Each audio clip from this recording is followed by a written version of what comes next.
দেখে নেব বলেছেন, আমি চাইলে এফআইআর করতে পারি বলেছেন। তাই উনাদের যদি বসতেই হয়, সমস্যা মেটাতে গেলে আলোচনার মাধ্যমেই হয়, সেক্ষেত্রে মুখ্য সচিব বা আমাদের যে রাজ্যের সাংবিধানিক প্রধান রাজ্যপাল মহোদয়ের মধ্যস্থতায় বসা উচিত। মুখ্যমন্ত্রী উৎসবে ফেরার কথা বলছেন এই আবহে। বাঙালি কি করবে সেটা মমতা ব্যানার্জি বলতে পারে না।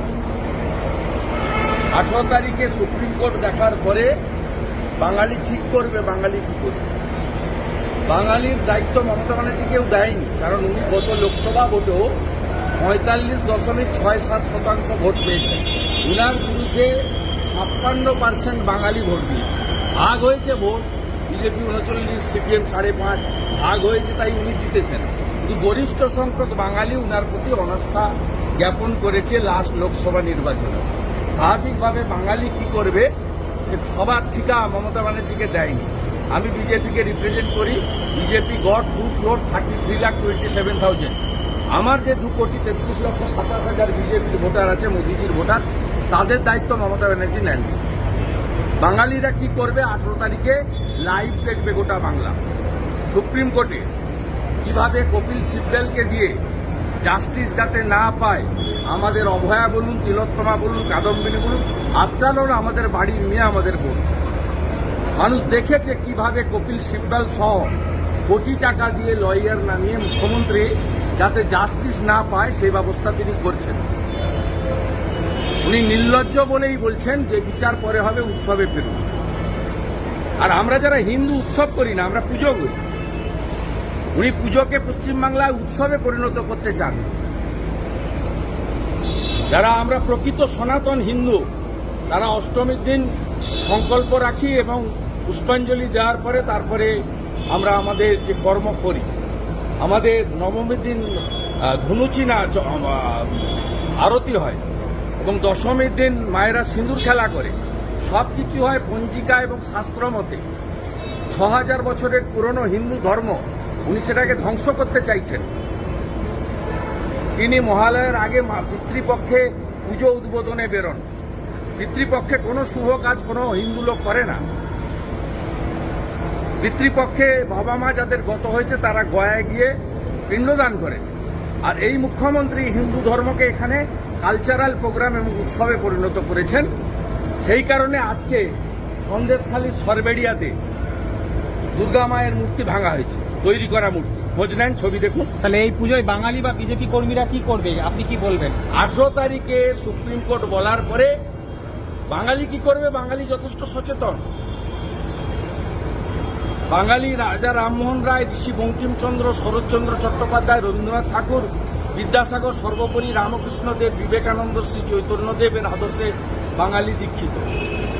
বাঙালির মেধা আছে, বাঙালি বিশ্ব কাঁপায়। বাঙালি কি করবে, এই নিম্ন মেধার অশিক্ষিত মুখ্যমন্ত্রীকে ঠিক করার দরকার। মুখ্যমন্ত্রী তিনি এদেরকে মেল করেছেন, চিকিৎসকদের, যে আপনারা নবান্নে আসুন। স্বরাষ্ট্র সচিব, মুখ্য সচিবকে নিয়ে মুখ্যমন্ত্রী মেল করেছেন এবং এরা অনড় রয়েছে। ওনারা যথেষ্ট বিচক্ষণ, ওনারা কি করবেন আমি তো প্রথম থেকে সকাল থেকেই বলছি। ওদের যে দৃঢ়চেতা, লক্ষ্য অবিচল থেকে মেরুদণ্ড সোজা করে লড়াই, তাকে গোটা বাংলার মানুষ স্যালুট করছে। আর এই মুখ্যমন্ত্রী মাইনরিটি মুখ্যমন্ত্রী, 46% লোকের ভোট পেয়েছে, 54% লোক এই মুখ্যমন্ত্রীর বিরুদ্ধে ভোট। আর এরা প্রথম থেকেই বলেছেন যে আমরা রাজনীতির বাইরে লড়াইটা করব। আমি ওদের থেকে, ওরা আমার ভাই বোনের মতো জুনিয়র ডাক্তার, আমি ওদের দাদা হিসেবে পরামর্শ এটাই দিতে পারি যে মুখ্যমন্ত্রী একটা রাজনৈতিক পোস্ট, এদের মুখ্যমন্ত্রীর সঙ্গে বসা উচিত হবে না। এরা বসলে মুখ্য সচিব অথবা গভর্নরের মধ্যস্থতায় বসুন। মুখ্যমন্ত্রী একটি রাজনৈতিক পোস্ট। এরা প্রথম থেকে যেহেতু রাজনীতির বাইরে থেকে লড়াই করেছেন,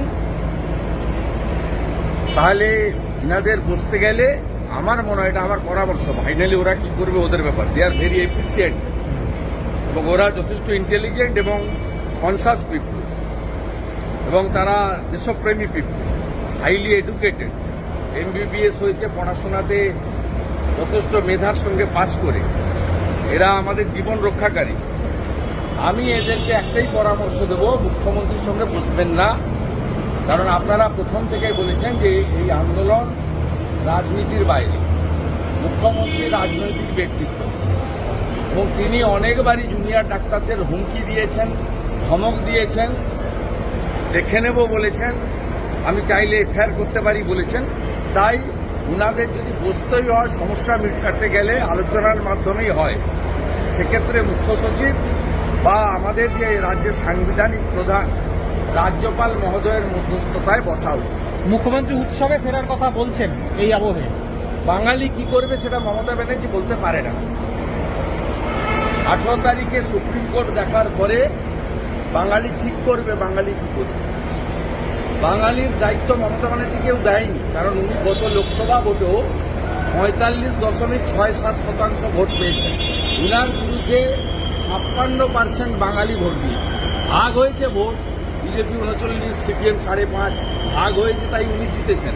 কিন্তু গরিষ্ঠ সংখ্যক বাঙালি উনার প্রতি অনাস্থা জ্ঞাপন করেছে লাস্ট লোকসভা নির্বাচনে। স্বাভাবিকভাবে বাঙালি কি করবে সে সবার ঠিকা মমতা ব্যানার্জিকে দেয়নি। আমি বিজেপিকে রিপ্রেজেন্ট করি। BJP goat good vote 33,27,000। আমার যে 2,33,27,000 বিজেপির ভোটার আছে, মোদিজির ভোটার, তাদের দায়িত্ব মমতা ব্যানার্জি নেননি। বাঙালিরা কি করবে 18 তারিখে লাইভ দেখবে গোটা বাংলা। সুপ্রিম কোর্টে কিভাবে কপিল সিব্বলকে দিয়ে জাস্টিস যাতে না পায়, আমাদের অভয়া বলুন, তিলোত্তমা বলুন, কাদম্বিনী